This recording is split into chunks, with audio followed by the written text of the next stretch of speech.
All right, YouTube, how you doing? Welcome back to the channel. We got the AFC Championship game here. Ravens taking on the Chiefs. I have a spread pick as well as 3 player props I want to jump into in today's video. So very, very excited to do so, guys. And before we do it, go ahead and hit that subscribe button and hit that like button. Between our last NFL video, I believe, and our current video that we're doing right now, I think in the meantime, we hit 50,000 subscribers. So this is the first NFL video technically that we're posting that we had hit that goal. So thank you guys very, very much. I appreciate the hell out of the support as of late. To the new viewers and the returning viewers, everything of the sorts, guys. Appreciate you guys so damn much. But nonetheless, we do have some football to talk about today. Right now, Ravens sitting at home. -3.5 is the spread. Total sitting at 44.5. So the Ravens obviously had a really, really successful season.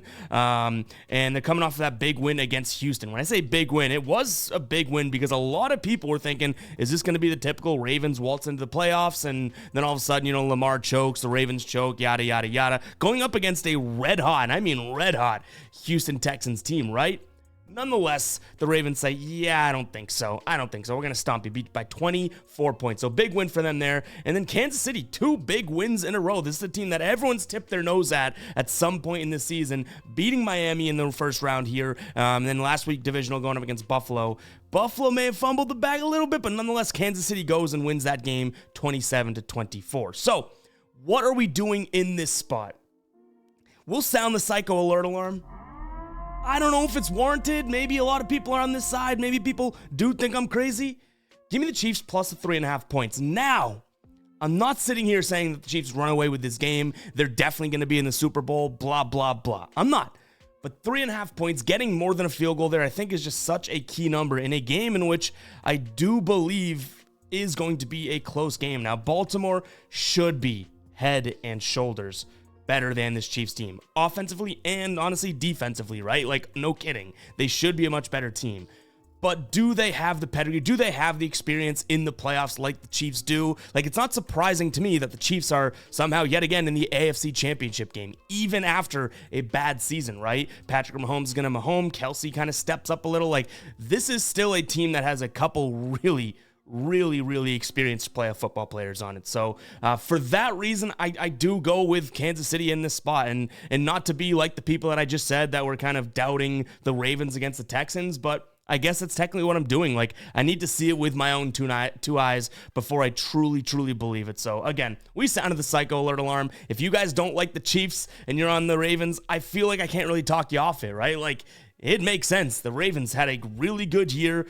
Top to bottom, they should be a better team than this Kansas City team. They are at home, but that almost doesn't even hurt Kansas City. Kansas City was a better road team this season than they were a home team, which is absolutely absurd. 11-2 in their last 13 road games. Like, this is a team that's supposed to strive at Arrowhead. Now they've had a way better season on the road. But nonetheless, guys, Chiefs plus the 3.5 points. If this was 2.5, I'd seriously be thinking about it and questioning myself, okay? So that number, like I said, very key number. But let's go ahead and talk some player prop action in today's video, but for this game here. Before we do that, guys, make sure you check out Sleeper. They have a few different promos going on right now. The Lamar Jackson and Christian McCaffrey promo squares that I have to my left, your right, are available for all users. They've knocked Lamar Jackson's passing yards line down and Christian McCaffrey's rushing yards line down. You can take advantage of those. If you're a new user, you also get a Brock Purdy free square. So make sure you're checking out the link in the pinned comment. You could sign up, or you could just download it and use code GUYBOSTON. You get your first deposit completely matched,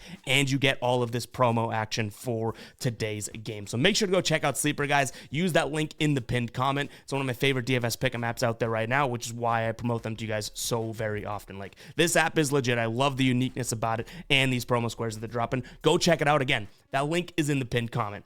But let's jump into some player props. Like I said, the first one we're looking at here is going to be, I mean, it's probably not the most sexy pick we could be rolling with here, but we're going to look at Harrison Butker over 1.5 field goals made. So he's hit this in 4 straight games. 6 field goals against Cincinnati, 2 against the Chargers, 4 against Miami, and then 2 against Buffalo. And we know that when you're now in the playoffs and whatnot, like you'll second guess that 4th and 1 spot, elect a field goal, play it safe, take the points. So I like field goal kickers in the playoffs here.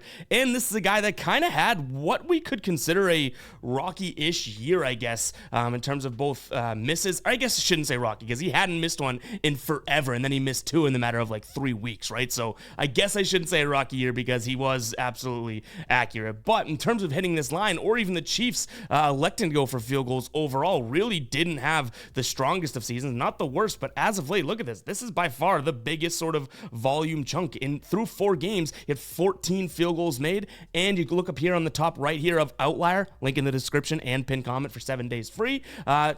Right here, Baltimore allowing plenty of field goals overall this season. If we look at the red zone stats too, Baltimore's second best red zone efficiency defense, going up against the Chiefs, who just rank kind of middle of the pack there. So I really do like the spot for Butker to take the points where the Chiefs can get them and kick a couple field goals in. Again, I think it's going to be a close game, meaning touchdowns, yes, they're going to be great. Every team wants to score touchdowns, but if it's a close game, you'll take the field goal to maybe go up 1, go up 2, or break the tie or something like that. So first player prop is going to be Harrison Butker, over 1.5 field goals made.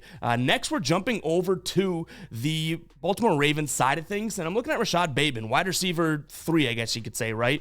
For the Ravens here, his longest reception, which has by far been our best NFL stat this season, that and tackles plus assists, weirdly enough. But we're looking at his over 13.5 for his longest reception. Last week, he had one of 21 yards, and if we look at air yards here, this is what I like. His average depth of target literally already breaks this. So technically, on average, when he gets targeted, and if he catches it, neither one of those are high volume, but quality-wise here, when he catches a target, he's going to hit this because he's averaging nearly 15 yards per target. So if he just catches his target, which again, like I said, the targets aren't always there. They haven't been there the last couple weeks. Well, no kidding for this week against Pittsburgh, right, when no one plays. But last week, 3 targets. He did catch all of them, and he did hit that, obviously. But again, that's kind of what we're going to hope for. Maybe some of this volume, because I don't mind him catching 1 or 2 balls as long as one of them is, 14 plus yards. And we know that the Chiefs are a good pass defense, pass rush in particular too, but they can get really greedy and aggressive on the outside. And Rashad Bateman could be that guy that they look for a deep connection. And again, you could kind of see it here. On the season, he's hit it 59% of games. In the last 10, he's hit it in 7. One of those games, he came a couple yards short of cashing. So I like that spot. Now, the last player prop we're looking at is going to be Isaiah Pacheco here, over 0.5 touchdowns, mainly because of the odds. You have a guy that has scored 7 touchdowns in the last 6 games, 1 touchdown in each playoff game here. The weather isn't supposed to be all that great. I think this kind of counters what I was saying, I guess, for field goals and for the longest receptions for Bateman, but it should be a little rainy, which, get down to the goal line, they're not going to want to mess around. I think that they just give it to Pacheco and let him run through a brick wall like he likes to do, especially if you look at this, like his red zone rush attempts, he's getting 60% of the carries in the red zone, no kidding, and obviously the majority of carries overall on the season here as well. So I like him to score a touchdown, and these odds, I feel like you can't really beat him at plus 140. They're plus 105 on Caesars, plus 140 on FanDuel. So FanDuel, certainly the place to make that play. But guys, that's going to wrap it up for the picks. Again, that's a spread pick and 3 player props. We may have some additional plays. I'll add those in the pinned comment if we come up with anything, because we do have a couple days before that game kicks off, as we're recording a little bit early. But nonetheless, very, very excited for the AFC Championship game as well as the NFC one, which will come out in a little bit. If you're watching this right when it publishes, probably a couple hours later, that'll be out as well. If you're watching this, the day of the games, both videos are out on the channel, so make sure to find that. But yeah, nonetheless, that's all I have for you guys today. Again, appreciate all of that support as of late. Hit that like button, hit that subscribe button, and we'll catch you guys in the next one, all right? Peace out.